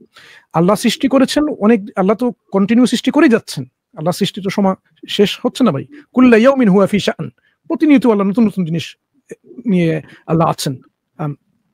তাহলে এই যে সৃষ্টি, এই সৃষ্টির একটা উদ্দেশ্য আছে। আল্লাহ আমাদেরকে কি আসলে সৃষ্টি করেই ধ্বংস করে দেবেন, নাকি সৃষ্টি করে আমাদেরকে অনন্তকাল ধরে রেখে দেবেন আমাদের জীবনকে? আল্লাহ আমাদেরকে বলেছেন এরকম কোরআনে যে আমাদেরকে এই দুনিয়াতে একটা পরীক্ষার ক্ষেত্র তৈরি করে ওখানে আমাদেরকে, যেহেতু আমাদের ইন্টেলেক্ট দিয়েছেন, আমাদের যে ইচ্ছা স্বাধীনতা দিয়েছেন, আমাদের ইখতিয়ার দিয়েছেন ইচ্ছা স্বাধীনতাকে ইন্টেলেক্টের মাধ্যমে ব্যবহার করার, তাহলে এটার অ্যাবিউজ করলাম কিনা না সৎ ব্যবহার করলাম, এগুলোর উপর কিন্তু এই পরীক্ষা যাচাই করে আমাদেরকে জান্নাতে বা জাহান্নামে আল্লাহ স্থান দেবেন। এখন জান্নাত তো এখানে ভাই সময় কোনো সীমা নেই, অনন্তকাল ধরে চলতে থাকবে। জাহান্নামও এমনি। ওইখানে তাহলে মানুষকে যেহেতু সৃষ্টি করাই হয়েছে, তাহলে সেই মানুষটা কিভাবে ওইখানে ভালো একটা জায়গায় যেতে পারে? এই জন্য আল্লাহ বলছেন যে যদি মানুষ তার ইবাদত করে, ওই যে সারওয়ার যেমন বললেন, অন্য কারো না ইবাদত করে, অন্য কিছু না করে, শুধুমাত্র এই খামখেয়ালি ভাবে লুফাতারি জীবনযাপন করলো, এরকম না, একটা নির্দিষ্ট উদ্দেশ্য নিয়ে ওই উদ্দেশ্য যে সে পূরণ করে, তাহলে সে জান্নাতে যেতে পারবে, যে জান্নাতটা মুত্তাকিদের জন্য তৈরি করা হচ্ছে। এই যে ইবাদত, এটা কিন্তু তার নিজের জন্য না, তাকে কোনো বেনিফিট করবে না। যেমন আল্লাহ বলছেন কোরআনের সূরাতুল হজ্জে এরকম, এই যে আমি আয়াতটা আপনাকে দেখাই, তাহলে আপনার জন্য পরিষ্কার হয়ে যাবে ইনশাআল্লাহ, যে এখানে আল্লাহ যে কোনোভাবেই যে মুখাপেক্ষী নন কোনো কিছুই, এখানে যে বলা আছে আপনার এই যে আমরা যে কোরবানি করি বা আল্লাহর জন্য যে আমরা উৎসর্গ করি, লা ইয়ানালাল্লাহা লুহুমুহা ওয়ালা দিমাউহা ওয়ালাকিন ইয়ানালুহু তাকওয়া মিনকুম, যে এই যে আল্লাহর কাছে এগুলির না গোশত পৌঁছে, যে মাংস পৌঁছে, না রক্ত পৌঁছে, বরং তার কাছে পৌঁছে তোমাদের তাকওয়া। এই যে আমরা কোরবানি করি আল্লাহর কাছে, এগুলো কিন্তু আল্লাহকে কোনো বেনিফিট করে না। যেমন মানুষ বলে আমরা আল্লাহর জন্য উৎসর্গ করলাম, এই যে একটা হিন্দু সনাতনীর থেকে আমরা একটা অপশিক্ষা আমরা এরকম নিয়েছি যে এগুলো হচ্ছে স্রষ্টার জন্য, এই যে আমরা স্রষ্টার কাছে আমরা পূজা অর্চনা দেই, ওরা তাদের নিজের জন্য, ওরা প্রয়োজন আছে না। আমরা যখন কোরবানি করি আল্লাহর জন্য, হ্যাঁ, এই যে আমাদের সালাত, আমাদের মাহিয়া ও মামাত সবকিছু যে আল্লাহর জন্য আমরা বলি, এটার জন্য আল্লাহর বেনিফিটের জন্য না, বরং এই যে আমরা কোরবানি করলাম, এই যে রক্ত বা এর থেকে যে মাংস যে আসলো, এটা কিন্তু আল্লাহর কাছে যাচ্ছে না। আল্লাহর কাছে কোন জিনিসটা যাচ্ছে? আমাদের তাকওয়াটা, আমরা যেখানে তাকওয়া প্রদর্শন করছি, যে আল্লাহর আনুগত্য প্রকাশন করছি ওটা। তাহলে সবকিছুর মূলেই যে আনুগত্য প্রকাশন করা, এই আনুগত্য প্রকাশ করলে কি হবে? আমাদের এই জান্নাতের জীবনে আমরা যেতে পারবো, জান্নাতে আমরা অবস্থান করতে পারবো, এটাই হচ্ছে আমাদের উদ্দেশ্য। তাহলে ইবাদতের উদ্দেশ্য যে আল্লাহ নিজের এখানে কোনো ফায়দা নাই, বরং এই ফায়দা হচ্ছে আমাদের জন্য, যেহেতু আমাদেরকে সৃষ্টি করেছেন আল্লাহ, এবং সৃষ্টি এলোপাতাড়ি খামখেয়ালি ভাবে করেন নাই, একটা নির্দিষ্ট উদ্দেশ্য নিয়ে করেছেন, যে উদ্দেশ্য সম্পর্কে মুফতি রুহুল আলম সিরাজি বলেছেন। তাহলে আমরা বুঝতে পারলাম এখানে ইবাদতের উদ্দেশ্য কি এবং কেন। তাহলে এখন যদি আমরা বলি যে না, এটা আল্লাহর প্রয়োজন ছিল, এটা আপনি কোনোভাবে বলতে পারবেন না, কারণ আল্লাহ নিজেই বলে দিয়েছেন এগুলোর কোনো প্রয়োজন নেই, বরং এটা হচ্ছে মানুষের প্রয়োজনের কারণে এগুলো আল্লাহ তৈরি করেছেন, যাতে মানুষের সুবিধার্থে, মানুষের তার অনন্তকাল যাতে সুখে আনন্দে থাকতে পারে জান্নাতে, এই জন্য ইবাদতের ব্যবস্থা করা হয়েছে। এই জন্য আল্লাহ বলছেন আমাদেরকে ইবাদত করো। আরেক দিকে চিন্তা করলে আপনি দেখতে পাবেন, লাস্ট 30 সেকেন্ডস আমি বলি, যে এমন একজন সত্তার যখন আমরা পরিচয় পেলাম, যে সত্তা আমাদেরকে তো জীবন দিয়েছিনি, এই জীবনকে চালানোর জন্য, মেনটেন করার জন্য, আমাদেরকে যে প্রতিনিয়ত কন্টিনিউ করার জন্য যে রিসোর্সগুলো আমাদেরকে দিয়েছেন, এই যে আমরা আহার করছি, পানাহার করছি, পানি আমরা জল পান করছি, এই সব কিছুই কিন্তু আল্লাহ আমাদেরকে দিয়েছেন। এই জন্য কি আমরা কৃতজ্ঞতা প্রকাশ করব না? এই যে কৃতজ্ঞতা প্রকাশ করা, গ্র্যাটিটিউড দেখানো, এটাই হচ্ছে ইবাদতের মূল একটা অন্তর্নিহিত একটা কনসেপ্ট এখানে, যে আমরা যখন কৃতজ্ঞতা পোষণ করলাম, জ্ঞাপন করলাম, এটা কিন্তু আমাদের জন্য একটা ন্যাচারাল একটা জিনিস। আমরা যদি কেউ আমাদেরকে যদি সাহায্য করে, আমি বিপদে পড়ে গেলাম ভাই, আমার জখম হয়ে গেল, হসপিটালে নিয়ে গেলেন আপনি, আপনি রক্ত দিলেন, আমাকে অনেক অঙ্গ সংযোগ, কিডনি নষ্ট হয়ে গেল, কিডনি দিয়ে দিলেন, আমার ন্যাচারাল যে রেসপন্সটা কি হবে জানেন? আপনার কাছে কৃতজ্ঞতা প্রকাশ করা, থ্যাংক ইউ আপনাকে বলা, ধন্যবাদ জানানো। আল্লাহ যদি আমাদেরকে সবকিছু দিয়ে থাকেন, তাহলে আমরা কি এই নিয়ামতের জন্য কৃতজ্ঞতা প্রকাশ করবো না? কৃতজ্ঞতা জ্ঞাপন করবো না? শুকরিয়া আদায় করবো না? এই যে শুকরিয়া আদায় করা, এটাই হচ্ছে আমাদের ইবাদত। এটা কিন্তু আমাদেরকে বাধ্যবাধকতা বেশি করতে হয় না, আমাদের ন্যাচারাল রেসপন্সিবল, এটা আমাদেরকে ন্যাচারালি, যেটা আমাদের এটা একটা নৈতিক দায়িত্ব আমার নিজের উপরেই, যিনি সবকিছু দিয়েছেন করেছেন, তার কৃতজ্ঞতা জ্ঞাপন করা, তার শুকরিয়া আদায় করা, এটা হচ্ছে আমাদের একটা মৌলিক নৈতিক দায়িত্ব, আমার নিজ থেকে এটা ন্যাচারালি যেটা আসবে।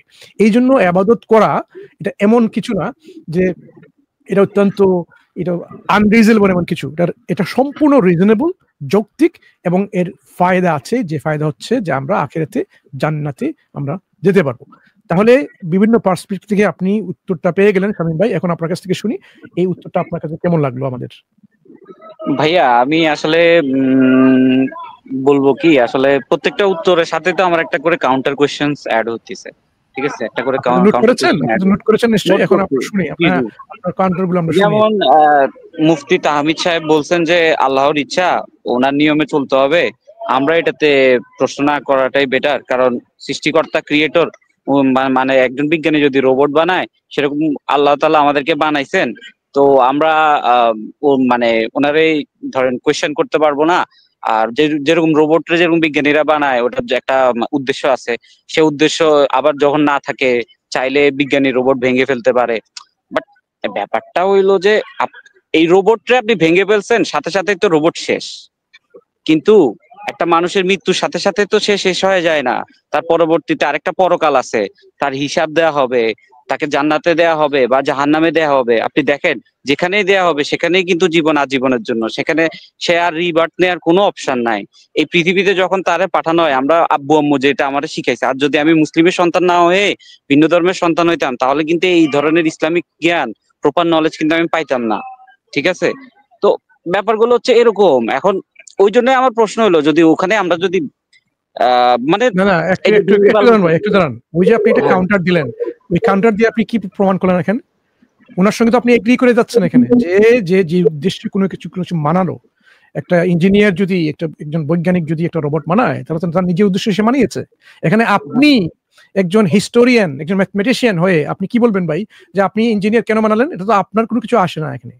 একজন ইঞ্জিনিয়ার যদি, একজন বিজ্ঞানী যদি একটা রোবট তৈরি করে একটা কোনো একটা উদ্দেশ্যে, ওই রোবটটা কি করবে জানেন? ভ্যাকিউম করবে, ক্লিনিং এর কাজে। অনেক অনেক রোবট আছে না শুধুমাত্র এই যে কার্পেট ক্লিনিং করে। এখন আপনি বলেন ভাই ওই রোবটটা শুধু কার্পেট ক্লিনিং করে করো, ভাই ওইটা তো একটা গাড়ি তৈরি করতে পারো। গাড়ি তৈরি করার জন্য রোবট আছে, অনেক রোবট আছে। আপনি তো এরকম বলতে পারবেন না যে ওই রোবটটা গাড়ি কেন তৈরি করে না, শুধু ক্লিন করে। এটা আপনার জন্য না ভাই, যিনি যে উদ্দেশ্য তৈরি করেছেন সে তার উদ্দেশ্য নিয়ে তৈরি করেছে, এখানে আপনার কিছু যায় আসে না। বুঝতে পেরেছেন?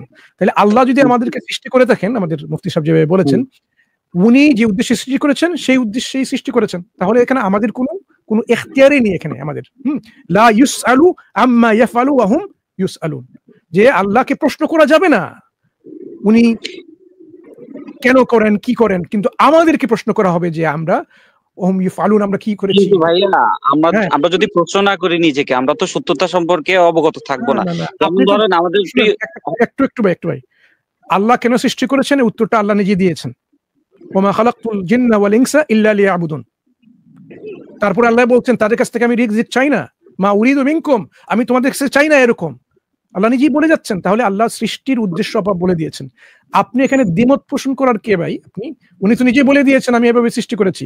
আপনার কাছে সেটা গ্রহণযোগ্য না হতে পারে যে এই সৃষ্টির উদ্দেশ্যে কিছু রেসপন্সিবিলিটি আছে, যে ওই সৃষ্টি হওয়ার পরে কিন্তু এই সৃষ্টির উপর কিছু দায়িত্ব আছে, যে এই সৃষ্টি মন্দ কাজ করবে না, ভালো কাজ করবে।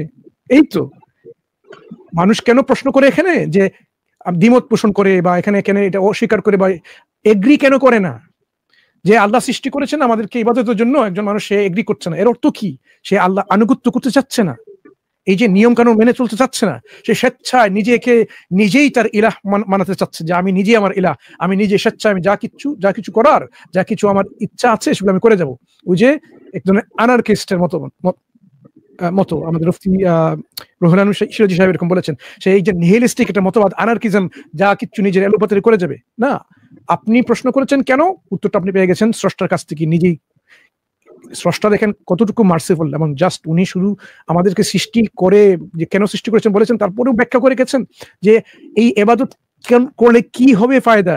ওনার স্রষ্টার ফায়দা হবে না, এটা হবে আমাদের নিজেদের জন্য ফায়দা, যেহেতু সৃষ্টি হয়েই গেছেন।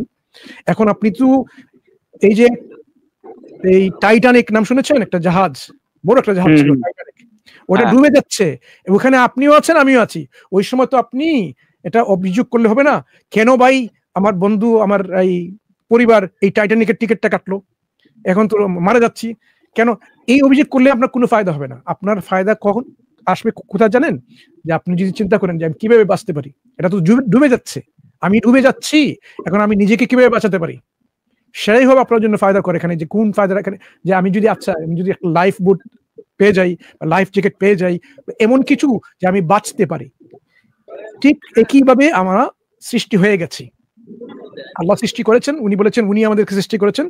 এখন তো আমরা বলতে পারবো না আমাদেরকে কেন সৃষ্টি করলেন, আমরা তো সৃষ্ট হয়ে গেছি। এখন আমাদেরকে বাঁচতে হলে আমাদের কি করতে হবে? কিসের থেকে বাঁচতে হবে? দুজকের আযাব থেকে।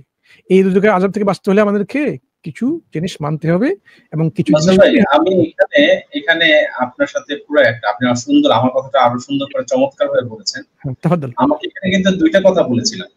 একটা হলো আমাদেরকে কেন সৃষ্টি করেছেন, ভালো মন্দ কাজের পার্থক্য এবং ভালো কাজের জন্য আমাদের রিওয়ার্ড দেওয়া, এটা কিন্তু আমাদের একটা উদ্দেশ্য ছিল। কিন্তু এ পারপাস উনি আবার একটা প্রশ্ন করেছেন, কেন এইভাবে মানে জান্নাতে দুনিয়াতে সৃষ্টি না করে জান্নাতে কেন করলেন না? মানে উনি একটা শর্ত যোগাযোগ করে দিয়েছেন যে আল্লাহ এইভাবে সৃষ্টি না করে ওইভাবে কেন সৃষ্টি করলেন না। তখন আমি ওই বিষয় ওই পারপাসে বলেছি যে ওই জায়গাটা থেকে আল্লাহ তাআলাকে প্রশ্ন করা যাবে না। আপনি জানার জন্য 100 বার প্রশ্ন করুন, কোনো সমস্যা নেই, কিন্তু মানে আল্লাহ যেটা করেছেন ওইটাকে আপনার মানে ইনভ্যালিড করে আপনার প্রশ্নটা ওনার উপরে চাপাই দেওয়াটা, এটা আপনার পক্ষে সম্ভব না। ঠিক আছে, জাযাকাল্লাহ খাইরান। হ্যাঁ, আমরা এটা নিয়ে আলোচনা করেছি পূর্বে, স্যার ভাই নিশ্চয়ই আপনার মনে আছে যে আল্লাহ আমাদেরকে বলছেন, আপনি উত্তরটা দেন। যে আমি ওই কথাটা বলছিলাম যে আপনি বারবার উত্তরটা দিয়ে থাকেন যে কেন আল্লাহ জান্নাতে আমাদেরকে না রেখে পৃথিবীতে পাঠালেন, কেন ফেরেশতাদের মতো না করে আমাদের কোন রকম করলেন ফলে এই জিনিসগুলো। এটা আমরা অনেকবার আলোচনা করেছি। দেখেন আল্লাহ আমাদেরকে এই যে ফ্রি উইল, যদিও ওটা লিমিটেড পরিসরে, সীমিত পরিসরে আমাদেরকে একটা ইচ্ছা স্বাধীনতা দিয়েছেন। এই ইচ্ছা স্বাধীনতার প্রেক্ষিতে আমরা আল্লাহর আনুগত্য প্রকাশ করতে পারি বা আল্লাহর নাফরমানি করতে পারি, আল্লাহকে আমরা মানতে পারি নাও মানতে পারি। আচ্ছা, এখন আল্লাহ তো ইচ্ছে করলে আমাদেরকে সরাসরি জান্নাতে পাঠিয়ে বলতে পারতেন বা তোমাদেরকে আমি সৃষ্টি করেছি জান্নাতের জন্য, কিন্তু যেহেতু ইচ্ছা স্বাধীনতা দেওয়া হয়েছিল, এই ইচ্ছা স্বাধীনতার প্রয়োগটা কিরকম হলো এটা তো প্রকাশ হলো না। কারণ আমি যদি একজন ইচ্ছা স্বাধীন একজন ব্যক্তি হয়ে থাকি, আমি কি স্বেচ্ছায় আল্লাহর আনুগত্য করতে পারি নাকি তার নাফরমানি করি, এটা তো প্রকাশ হলো না। এই প্রকাশের জন্য একটা ক্ষেত্র প্রয়োজন আছে। এই ক্ষেত্র হচ্ছে আমাদের পৃথিবী, আমাদের এই জীবন, দুনিয়াবী জীবন, যেখানে আমাদের ইচ্ছা স্বাধীনতা আমরা কিভাবে খাটালাম, কিভাবে প্রয়োগ করলাম, সেটা প্রকাশ হয়ে যাবে আমাদের কাছেই পরিষ্কারভাবে আখিরাতের জীবনে, যে আমরা এখানে আল্লাহর আনুগত্য করলাম কি করলাম না। এখন আল্লাহ যদি, আপনি এরকম প্রশ্ন করতে পারেন, আল্লাহ তো জানেন, নিশ্চয়ই জানেন, অবশ্যই জানেন যে উনি কে আল্লাহর আনুগত্য করবে এই দুনিয়াতে এই পরীক্ষা ক্ষেত্রে এবং কে আল্লাহর আনুগত্য করবে না। সেই জানার প্রেক্ষিতে দুনিয়ায় সৃষ্টি না করে সরাসরি কাউকে জান্নাতে দিতে পারতেন এবং কেউকে জাহান্নামে দিতে পারতেন। আচ্ছা, এরকম হতে পারতো, অবশ্যই হতে পারতো, কিন্তু সমস্যা হলো এই যে দেখেন ভাই, আমি আপনি যদি জান্নাতে চলে যাই অটোমেটিক্যালি সৃষ্টি হওয়ার পরপরই, আমি আর আপনি কিন্তু আমরা কমপ্লেইন করবো না, অভিযোগ করবো না আল্লাহর কাছে, কারণ এখানে তো সুখ শান্তি, জান্নাত মানে তো সুখ আর শান্তি সবকিছু, তাই না? কোনো কমপ্লেইন, কোনো অভিযোগ আমরা করবো না। কিন্তু যাদেরকে সৃষ্টির পরপরই জাহান্নামে দেওয়া হবে, তারা তো এই অভিযোগ করবে, বা একটা অভিযোগ করে একটা সুযোগ আসবে, আমাকে কেন সৃষ্টি করে জাহান্নামে দিয়ে দিলেন, আমি তো কোনো কিছু করিনি। কিন্তু আল্লাহ যদি বলেন ওই সময় যে আমি তো জানি, তোমাকে সৃষ্টির পূর্বে আমি জানি তুমি কি করবে না করবে, তুমি আমার নাফরমানি করবে না করবে আমি জানি, এবং তুমি আমার নাফরমানি করেছো, আমার আনুগত্য করো নাই, এই জন্য আমি তোমাকে সরাসরি জাহান্নামে দিয়ে দিলাম। কিন্তু ওইসব লোকে বলবে, বা আল্লাহ আমি তো কোনো কিছু করিনি, আমি নিজে দেখিনি, আমাকে সৃষ্টি করলেন তারপরে আমাকে জাহান্নামে দিয়ে দিলেন। আপনি, আমরা তো শুনেছি, আমি জেনেছি আপনি হচ্ছেন আল হাকাম, আপনি হচ্ছেন প্রকৃত জাস্ট, হ্যাঁ, ন্যায় বিচারক। তাহলে এই যে ন্যায় বিচার, আল হাকিম, আপনি কিভাবে আমাদেরকে ন্যায় বিচার না করে আমাদেরকে সরাসরি জাহান্নামে পাঠিয়ে দিলেন, আমরা তো কোনো কিছু করিনি। এই যে একটা অভিযোগ আছে, এই অভিযোগটা যাতে না আসে এই জন্য আল্লাহ আমাদেরকে এই পৃথিবীতে পাঠিয়েছেন, এই পরীক্ষা ক্ষেত্রে পাঠিয়ে আমাদের কাছেই সেটা পরিষ্কার করে দিয়েছেন, যাতে আমরা যখন ইয়াউমুল কিয়ামতে, যখন জাজমেন্ট হবে, আমাদের বিচার দিবস হবে, ইয়াউমুল হিসাব, ওই সময় আমাদের আমলনামা আমরা সবাই দেখতে পাবো, আমরা আল্লাহর আনুগত্য করলাম কি না করলাম। ওই হিসেবে যখন যারা জাহান্নামে যাবে তারা কখনো বলতে পারবে না আল্লাহ আমাদের উপরে জুলুম করেছেন, বরং তারা সেখানে সবাই একমত হবেন যে ন্যায় বিচারের কারণে কিন্তু তারা জাহান্নামে গিয়েছে। এই জন্য আমাদেরকে আল্লাহ এই দুনিয়াতে সৃষ্টি করেছেন যাতে আমরা এই অজুহাত না করতে পারি। এই যে আল্লাহর সৃষ্টি করেছেন, যে অনেকগুলো কারণ এবং অনেকগুলো ব্যাখ্যা আমাদের স্কলাররা দিয়ে গেছেন ভাই, আমাদের মুফতি সাহেবরা এখানে আলোচনা করেছেন, আপনি এগুলো নিশ্চয়ই আগে হয়তো শুনেছেন। আমি বলছি যে এখন যেটা বলছেন ওইটার সাথে তো আমি একমত, কিন্তু আমার ব্যাপারটা হলো কি ভাইয়া, ধরেন আমি যে একটা বিশ্ববিদ্যালয়ে পড়তেছি, আমার ক্লাসমেটরা দেখেন, আমি মুসলিম, আমার সাথে একজন হিন্দু পড়তেছে, কেউ আছে খ্রিস্টান, কেউ আছে বৌদ্ধ। এখন আমি মুসলিম, আমি কিন্তু জন্মগতভাবেই কোরআন পাইতেছি, আমি কিন্তু আল্লাহর নলেজ পাইতেছি। আমার বাবা কিন্তু আমারে বলতেছে, বাবা তোমাকে নামাজ পড়তে হবে, আল্লাহর ইবাদত করতে হবে, সূরা ফাতিহা শিখতে হবে, কোরআন শিখতে হবে। আম্মু কিন্তু বলতেছে, সানি 5 ওয়াক্ত, তোমরা সবাই ভাই বোন সবাই না 5 ওয়াক্ত নামাজ পড়ো, শামীম নামাজ পড়ো, সবাই বলতেছে, ঠিক আছে। এখন কিন্তু একটা লোক যে তারা কিন্তু এখন আল্লাহ তাআলা সবাই একসাথে সবগুলো মুসলিম, তাহলে সেখান থেকে পরীক্ষার জন্য পাঠাইছে, আমরা মানি, সেগুলো চলতেছি। এখন আমি মুসলিম হয়ে, আপনি মুসলিম হয়ে, ভাইয়া মুসলিম হয়ে, সবাই মুসলিম হয়ে কিন্তু এক্সট্রা বেনিফিট পাইতেছেন। বাকি যারা কিন্তু অন্য ধর্মাবলম্বী, ওরা কিন্তু ওদের বাবা মা থেকে অন্য ধর্মের শিক্ষা পাইতেছে, ওরা কিন্তু আমাদের মতো বেনিফিটেড না। কেন না ভাই, এখানে তো একটা ভুল হচ্ছে। হ্যাঁ, অন্য ধর্মে যারা আছে তারা কিন্তু কোনোভাবেই কিন্তু আনপ্রিভিলেজ বা ডিসপ্রিভিলেজটা, এই যে প্রিভিলেজের একটা ব্যাপার, যে তারা এখানে কি বলবেন প্রিভিলেজ হিসেবে সরোর ভাই বা রহমান ভাই, যে এখানে কিন্তু বাড়তি সুবিধা পাচ্ছে। হ্যাঁ, এরকম বাড়তি সুবিধা এরকম না যে আমরা মুসলিম হয়েও এরকম হতে পারতাম যেখানে আমরা আল্লাহর আনুগত্য প্রকাশ করি না, এরকম আছে না? অনেক মানুষ কিন্তু এরকম করে, মুসলিম পরিবারে জন্মগ্রহণ করেও কিন্তু সে অমুসলিমের কাজ করে এবং নাস্তিকও হয়ে যায়, আমরা অহরহ দেখতে পাচ্ছি। আবার এরকমও আমরা দেখি যারা অমুসলিম পরিবারে জন্মগ্রহণ করেছে কিন্তু তারপরে ইসলাম গ্রহণ করেছেন।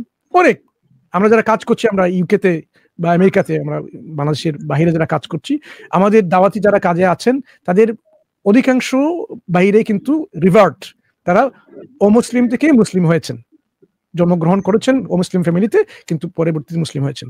তাহলে এখানে কিন্তু এটা অটোমেটিক্যালি এটা প্রমাণ হয় না যে আপনি অন্য একটা ধার্মিক পরিবারে জন্মগ্রহণ করে আপনি একটা ডিসঅ্যাডভান্টেজ পজিশনে আপনি চলে গেছেন, এরকম না।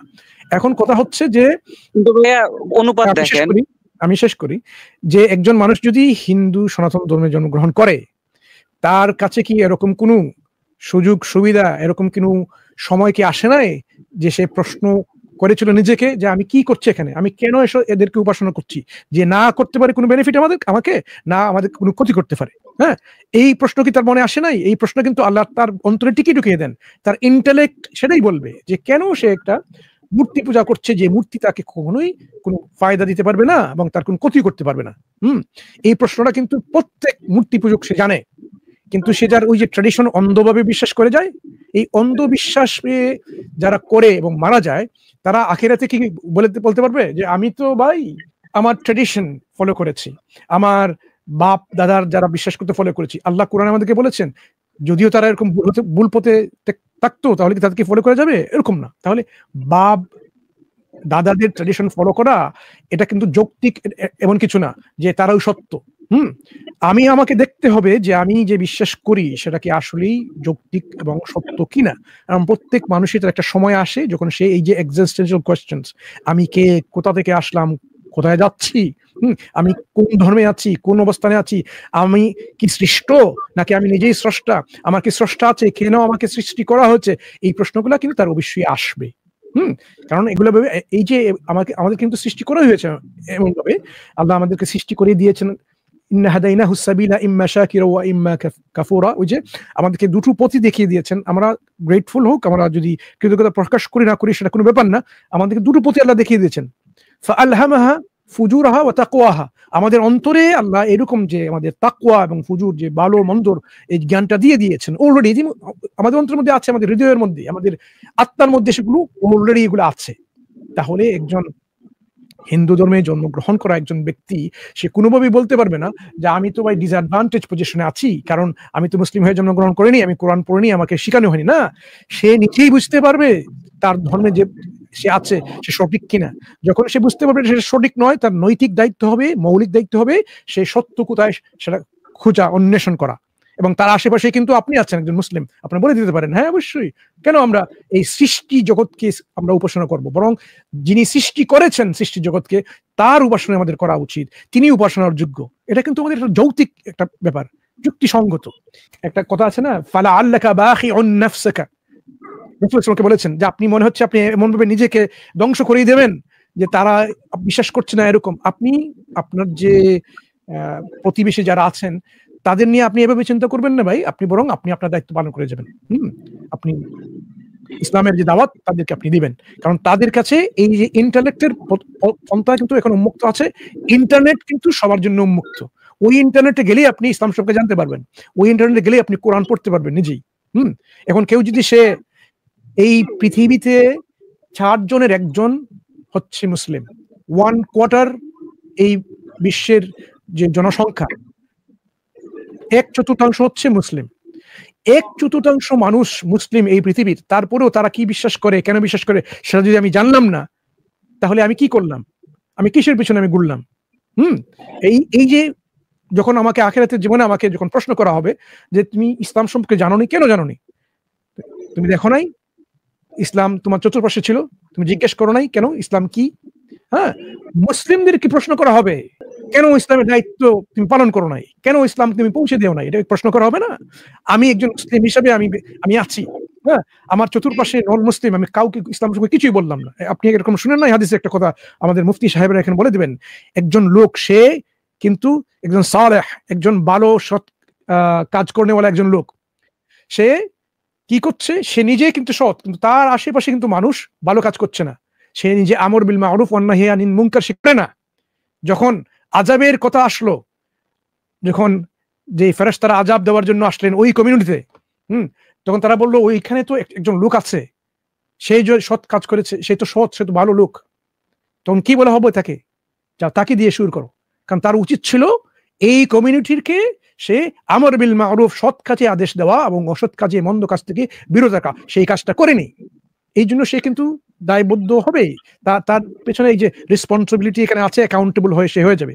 এই জন্য এটা শুধু যে যে আমরা প্রত্যেকে নিজের উপর দায়িত্ব তেমন না, মুসলিমদের উপরও একটা দায়িত্ব, যেহেতু আমরা রাষ্ট্রীয়ভাবে সে কাজটা হচ্ছে না, আমাদের মুসলিম রাষ্ট্রগুলো সেই কাজটা করছে না, আমার দাওয়াত দিচ্ছে না, এই জন্য এই দাওয়াতটা বর্তাচ্ছে আমাদের উপরে। এই জন্য আমাদের মুফতি সাহেবরা দেখেন, মুফতি তাহমিদ আনাস সাহেব কি বসে বসে সময়টা নষ্ট করছেন এখানে, ওনার কি আর কোনো কাজ ছিল না? কিন্তু কেন এসেছেন? এই দায়িত্ব থেকে যে না আমরা দেখি ইসলামের দাওয়াতটা আমরা মানুষকে পৌঁছে দিই। মুফতি রুহুল আলম সিরাজি সাহেব, ওনার কি আর কোনো কাজ নেই? ওনার কি সন্তান সন্ততি নেই, পরিবারবর্গ নেই, তাদের সময় কাটানোর সময় নেই শনিবারে? অবশ্যই আছে, কিন্তু কেন সময় দিচ্ছেন? ওই দায়িত্ববোধ থেকেই যে না আমরা দেখি মানুষের মধ্যে ইসলাম সম্পর্কে সংশয় সন্দেহ থাকতে পারে, ইসলাম সম্পর্কে সে নাও জানতে পারে, তাদেরকে আমরা জানাই, আমরা তো করে যাচ্ছেন। এই জন্য আমরা বলছি ভাই, যেটা আপনি এটা নিজেকে এমন ভাবে হতাশ হবেন না নিজের উপরে যে আপনি কোনো কিছু করতে পারছেন না। ইসলাম কিন্তু এটা স্বতঃসিদ্ধ এবং স্বতঃস্ফূর্ত ভাবে সত্য, এমন ভাবে যে আপনি শুধু তাদেরকে পৌঁছে দেবেন খবরটা। বুঝতে পেরেছেন? আপনার প্রশ্ন আমরা বুঝেছি ভাই, আপনি নিজের জন্য এসব প্রশ্ন করছেন না, আপনি জানতে চাচ্ছেন যে আপনার প্রতিবেশী যারা এরকম আছে তারা তো এই সুযোগটা পাচ্ছে না, তারা জন্মগ্রহণ করেনি মুসলিম সমাজে হয়ে, মুসলিম পরিবার জন্মগ্রহণ করেনি, এরকম না। আমার বন্ধুদের জন্য আশেপাশে যারা আছে আমার অনেক খারাপ লাগে। যেমন একদিন আমি আলোচনায় ওটা যখন আমি বলতেছি, দোস্ত তুমি দেখো এই কাহিনী কোনটা সত্য কোনটা মিথ্যা তুমি বিবেচনা করো, তখন ধরেন আমিও রাতেও ভাবলাম আসলেই তো ওরা তো বেনিফিটেড না। আমার আব্বু আমাকে ইসলামের জ্ঞান দিছে, আম্মু ইসলামের জ্ঞান দিছে, মাদ্রাসায় পাঠাইছে, সকালে মাদ্রাসায় পড়তে যাইতাম, আমি যেরকম নলেজ পাইছি ওরা তো ওইভাবে পায় নাই। ঠিক আছে, ওরা এইসব চিন্তা ভাবনা করার মানে বিবেক দিছে, কিন্তু বিবেক তো সবাইকে দেওয়া হয়েছে, তাইলে ওরা কেন ডাইরেক্টলি মুসলিম হয় না? এই টাইপের প্রশ্ন আমার মাথায় অনেক আসছে। শেষে আমি সবগুলো উত্তর না পাই একদিন ওরা আমি বলছি, দেখ তুই কি পুনর্জন্মে বিশ্বাস করস? তো সে বলছে হ্যাঁ আমি পুনর্জন্মে বিশ্বাস করি। আমি বলি দেখ আমাদের ধর্মে তো পুনর্জন্ম বলতে কিছু নাই, আমরা একবার মরলে শেষ। আল্লাহরে মানি, যদি না মানি আমরা আল্লাহরে যদি মানে না মেনে আল্লাহর ইবাদত না করে যদি মরে যাই, আমাদেরকে জান্নাত দেওয়া হবে না, জাহান্নামে নিয়ে যাবে। কিন্তু তুই তো পুনর্জন্ম মানাস। বলতেছে হ্যাঁ। আমি বলছি তাহলে তুই এক কাজ কর, এই জন্মে ইসলাম মান, আগে দেখ ইসলাম সঠিক কিনা, ইসলাম যদি ভুল হয় পরের জন্মে তুই আবার হিন্দু হয়ে আসতে পারবি, বা পরের জন্মে তুই আবার ট্রাই করার সুযোগ পাবি। ঠিক আছে, এই জন্য এইবার আমাদের ধর্ম ট্রাই করে দেখ। সার্কাস্টিক্যালি বলছি, বাট ব্যাপারটা ফানি হইলো, মানে ওদের মানে ওয়েলবিং এর জন্য আর কি এইভাবে বলা হয়েছে, ওদের ভালোর জন্য। আমার খারাপ লাগে যে আমার বন্ধু আমার প্রতিবেশী জানি এই যে ভাই, হ্যাঁ সরি বলুন। একটা ভালো জিনিস যে অন্য ফিলো হিউম্যান বিং এর জন্য, যে অন্য একজন মানুষ আদম সন্তান জাহান্নামে চলে যাবে, তার জন্য আপনি চিন্তিত সেজন্য জাহান্নামে না যায়, এটা হলো ইসলামের স্পিরিট। মানে ইসলাম হচ্ছে কল্যাণ কামনা। মানে আপনি আপনার সঙ্গে মুসলিম নেতা, মুসলিম বা সাধারণ মুসলিম এবং মুসলিমদের সঙ্গে বসবাসকারী যারা আছে তাদের সবার জন্য আপনি কল্যাণ কামনা করেন। তো হ্যাঁ, আমাদের উপদেশ হবে আপনার জন্য ভাই। দেখেন আপনি যাদের আপনার প্রতিবেশী বা বন্ধু বান্ধব যারা আছেন, কলিগ হতে পারেন, আমাদের বিভিন্ন স্ট্রিম হয়, লাইভ স্ট্রিম হয়, আলোচনা হয়, আপনি তাদেরকে এখানে আমন্ত্রণ জানাতে পারেন, লাইভ স্ট্রিম দেওয়া হয়ে আসতে পারেন। মুফতি রুহুল আলম সিরাজি উনি নিজেও প্রশ্নের মীমাংসা নামে একটা ইউটিউব চ্যানেল আছে, ওইখানে লাইভ স্ট্রিম হয়, ওখানে যেতে পারেন। শান্ত ভাইরাও একটু আগে ছিলেন, ওদের ওপেন স্টেজ বা ইনসাইড জন্য লাইভ স্ট্রিম হয়, প্রতিদিন তো লাইভ স্ট্রিম হয়, এখানে আলোচনা হয়। আপনি হিন্দু হতে পারেন, নাস্তিক হতে পারেন, অন্য খ্রিস্ট ধর্মের হতে পারেন, আপনি যে কোনো ধর্ম নিয়ে আপনি জীবনযাপন করতে পারেন, কোনো সমস্যা নেই, আমাদের সঙ্গে আলোচনা করতে পারেন, এটা বলবেন। তারা আমাদের এখানে এসে ওরা তো ধরেন একদিন একজনকে বলছি, মানে একজনকে তো আর বলি না, সবাইকে তো বলি, তো বলতেছে যে দেখ দুনিয়াতে এখন তুই তো বলতেছিস যে জ্ঞান আনার জন্য তোদের ধর্মে বলা হয়েছে শুধু চীন দেশে, যা নবীজি সাল্লাল্লাহু আলাইহি সাল্লাম বলছে, বা অনেক। এখন দেখ এই যে জীবিকা নির্বাহের জন্য একবার পড়ে বড় হও, চাকরি খোঁজো, বাবা মার দেখভাল করো, বিয়ে করো, এত কিছুর মাঝে আসলে মানে অনেক মানুষ আল্লাহর রহমতে হিদায়াত পেয়ে গেছে। আমি নিজেই দেখছি, মনসুর ভাইয়ের একটা ভিডিও দেখছিলাম, উনি ইউকেতে একটা সেশন করতেছিলেন, ওনার সামনে একটা মেয়ে এসে কথা বলতেছিলেন, মনসুর ভাই এক্সপ্লেনেশন দিচ্ছেন, উনি এগ্রি করছে, সাথে আরেকটা হোয়াইট লোক বলতেছে যে আপনি মনসুর ভাইকে ব্লেম করতেছে যে উনি চাপাই দিতেছিল ওর উপর। তখন মেয়ে ওইখান থেকে, মনসুর ভাই বলার আগে মেয়ে ওখান থেকে ডিফেন্ড করে বলছে না, উনি আমাকে চাপাই দেয় নাই, উনি আমাকে এক্সপ্লেইন করছে এবং আমি এগুলা নিজে থেকে শুনতেছি, ওনার সেশন আমার শুনতে ভালো লাগতেছে, আমি বুঝতেছি। ভাইয়ের মনে আছে কিনা জানি না কোন ভিডিও। হ্যাঁ মনে আছে, ওই যে ইয়াং একটা খ্রিস্টান মেয়ে ছিল। হ্যাঁ হ্যাঁ হ্যাঁ হ্যাঁ মনে আছে? আমি মোটামুটি আপনাদের সেশনগুলো দেখি। হ্যাঁ, আমার আপনার ভাই, আপনাকে আমি ইন্টারাপ্ট করছি ওই জন্য যে আমি পরবর্তী গেস্টের কাছে যাব, যে খুব সংক্ষেপে বলছি, আপনার যে ইন্টেনশনটা খুব ভালো, যে আপনি অন্যের যে পরিণতি কি হতে পারে এ নিয়ে আপনি চিন্তিত আছেন, এবং তাদের যে পরিণামটা যে অত্যন্ত ভয়ঙ্কর ইসলাম না গ্রহণ করলে সে নিয়ে আপনি হতাশ বোধ করছেন বা এরকম, এই চিন্তা থেকে আপনি এই চিন্তা থেকে আপনি কি কাজ করতে পারেন? প্রথমে আপনি এরকম শুরু করবেন কোরআনের শিক্ষা অনুযায়ী, কু আনফুসাকুম ওয়া আহলিকুম নারা, যে আপনি শুরু করবেন নিজ থেকে, আপনাকে কিভাবে বাঁচানো যায় জাহান্নামের আগুন থেকে, দুজকের আযাব থেকে, এবং আপনার পরিবার আত্মীয় স্বজন যারা আছেন, নিকট আত্মীয় যারা আছেন, কু আনফুসাকুম ওয়া আহলিকুম, আপনি করেন। তারপরে আপনি যারা আছেন বহির্বিশ্বে যারা আছেন তারা কিভাবে বেঁচে যাবেন না যাবেন এটা চিন্তা করবেন ইনশাআল্লাহ। এটা যদি এরকম যদি আমরা শুরু করি, নিজেদের দিকে শুরু করলাম, তারপরে পরবর্তীতে যারা আছেন ইনশাআল্লাহ কোনো সমস্যা হবে না। আমাদের ভাইয়েরা বোনেরা দাওয়াতের কাজ করেই যাচ্ছেন, আল্লাহ যাতে আমাদেরকে তৌফিক দেন এই কাজটা করার জন্য, বা আমরা যাতে পরবর্তী জেনারেশনকে ইন্সপায়ার করতে পারি যারা এই কাজটা চালিয়ে যেতে পারেন। আমাদের আলেম উলামা যারা আছেন তারা তো করেই যাচ্ছেন, তাদেরকে বেশি বেশি করে আরো অনলাইন প্রেজেন্সে নিয়ে আসার একটা চেষ্টা আমরা করে যাচ্ছি ইনশাআল্লাহ, এবং তারা আসছেন। এই জন্য আমরা তাদেরকে অনেক মোবারকবাদ ধন্যবাদ জানাচ্ছি, যাতে আমাদের কাছে আমাদের আলেমরা এখন অ্যাভেলেবল অ্যাপ্রোচেবল হচ্ছেন। আমরা সুযোগ পেলে কিন্তু আমাদের সাথে আমরা কথা বলতে পারছি। এই সুযোগটা হলে কিন্তু এই যে একটা সমস্যাটা দূর হয়ে যাবে, এটা আমি মনে প্রাণে বিশ্বাস করি। আর আপনার যে যেভাবে বললাম ভাই, ওই যে আপনি যারা আছেন আপনার বন্ধু কলিগ হতে পারেন, তাদেরকে আমন্ত্রণ জানাবেন আমাদের প্ল্যাটফর্মে এসে আলোচনা করার জন্য। ইনশাআল্লাহ কোনো সমস্যা নেই, আমরা তাদের কথা শুনবো, এবং ইসলাম যে সত্য সেটা তারা আমাদের সঙ্গে আলোচনা করে বুঝতে পারবেন ইনশাআল্লাহ। ওকে, অনেক ধন্যবাদ আপনাকে আমাদের সঙ্গে যুক্ত হয়ে। ছোট্ট একটা কথা ছিল আর কি, ছোট্ট একটা কথা আছে। হ্যাঁ বলুন। তো ভাইয়ের ভিতরে আমরা দেখলাম যে ওনার ভিতরে উম্মতের যে একটা ব্যথা, ওটা আমরা সবাই উপলব্ধি করতে পেরেছি। তো আমি জাস্ট একটা কথা খালি যুক্ত করে দেই, যে ধরেন হচ্ছে আমাদের যারা হিন্দু ফ্যামিলিতে আমাদের সমাজে যারা বড় হচ্ছে, এরা অনেকেই বলে, বা ভাইও বললেন যে হিন্দু ফ্যামিলিতে আছে, তো বাবা যে বিশ্বাস করে তো তারাও সেই বিশ্বাসটাই করে যায়। তো আমাদের এখানে কথা হলো যে অনেকের বাবা কিন্তু হচ্ছে আমরা হিন্দু ফ্যামিলিতে অনেকে দেখি যে অনেকের বাবা হচ্ছে একটু নিচু মানের কাজ করে বা মূর্খ থাকে অনেকেরই। তো যদি মূর্খ থাকে তার সন্তান কি মূর্খ হয়? তা কিন্তু হয় না। তার সন্তান কিন্তু ঠিকই পড়াশোনা করে সে অনেকে ডাক্তার হচ্ছে, অনেকে ইঞ্জিনিয়ার হচ্ছে। তো তা মানে বাবা মূর্খ থাকার কারণে কিন্তু সে কিন্তু মূর্খ হচ্ছে না, সে কিন্তু পড়াশোনা করে ঠিকই ডেভেলপ করছে, নিজের উন্নতি করছে। তাহলে দিন বা ধর্মের ক্ষেত্রে সে কেন হচ্ছে এই পদ্ধতিটা অবলম্বন করবে না? এটা আমাদের একটা আসলে মূলত একটা মানে অমুসলিমদের কাছে আমাদের একটা চিন্তার একটা বিষয়, যে আপনাদের বাবা যেটা করছে, বাবা মা যেটা করছে ওইটার উপরে হচ্ছে আপনারা থাকবেন না, বরঞ্চ আপনারা যেরকম দুনিয়াবি কাজে তাদের অনুসরণ না করে, তারা মূর্খ ছিল এই জন্য আপনিও মূর্খ থাকতেছেন না, তো ঠিক তেমনি ভাবে আপনারাও হচ্ছে এরকম হবেন। আর জাস্ট শেষের দিকে একটা কথা আর কি, যে ভাই বলতেছিলেন যে শুরুতে জীবনের উদ্দেশ্য নিয়ে, আমি জাস্ট একটু ছোট্ট করে বলে দেই যে আপনি যে প্রশ্ন করছেন যে আমাদের যদি প্রশ্নের উত্তরে যে আপনি সন্তুষ্ট নাও হন, সেক্ষেত্রে আপনি আসলে চিন্তা করবেন যে আল্লাহ তাআলা যে আমাদেরকে সৃষ্টি করেছেন এটা কি উদ্দেশ্য হলে আপনার জন্য ভালো হইতো, ঠিক আছে? এটা আপনি হচ্ছে একটু চিন্তা করবেন, যে কারণ আমরা তো উদ্দেশ্যের কথা বললাম, আল্লাহ তো আমাদেরকে কি উদ্দেশ্যে সৃষ্টি করছেন এটা পরিপূর্ণভাবে কোরআনের মধ্যে বলছেন। এখন আপনার কাছে যদি এগুলো গ্রহণযোগ্য না মনে হয়, তাহলে আপনি নিজে তৈরি করবেন যে আল্লাহ আসলে এই উদ্দেশ্যে আমাদের তৈরি করলে ভালো হইতো, এবং সেই উদ্দেশ্যকে আবার প্রশ্ন করবেন। এরপরে আল্লাহ তাআলা আমাদেরকে যে উদ্দেশ্যে পাঠাইছেন ওই উদ্দেশ্যটার সাথে আবার ওটাকে মিল করার চেষ্টা করবেন। এভাবে আপনি দেখতে পারেন আর কি, এতটুকুই বলার ছিল। না, আমি তো ভেবেই এইসব প্রশ্ন করে ফেলছি, অনেক বেশি ভেবে ফেলছি, অনেক বছর এখানে এক নম্বর এখানে আমি কোনো কথা বলবো না, এখানে আপনি দাওয়া ওয়াইজে নিয়ে আসবেন ইনশাআল্লাহ, এবং প্রতিদিনের জন্য যদি আমাদের চেষ্টা করেন, আমার সাথে আমি যে ফেসবুক লিংক দিয়ে দিয়েছি আমাদের কথা আছে, ইনসাইড জোন আছে, এই জায়গাগুলোতে গেলে আশা করি আপনি ভাইদেরকে সাপোর্ট দিতে পারবেন। আশা করি আমার সাথে যোগাযোগ করলে এখানে আমি লিংক দিয়েছি প্রাইভেট চ্যাটে, আপনি আশা করি ইনশাআল্লাহ আরো আপনারা সবাই মিলে আপনাকে সহযোগিতা করতে পারবেন, আপনার বন্ধুদের কোনো যুক্ত হইতে। জাযাকুমুল্লাহু খাইরান। ওকে শামীম ভাই, ধন্যবাদ আপনাকে সুন্দর প্রশ্ন করার জন্য। অবশ্যই পরবর্তীতে আবারও আসবেন আমাদের কাছে। ইনশাআল্লাহ। এ পর্যন্ত আসসালামু আলাইকুম ওয়া রাহমাতুল্লাহ।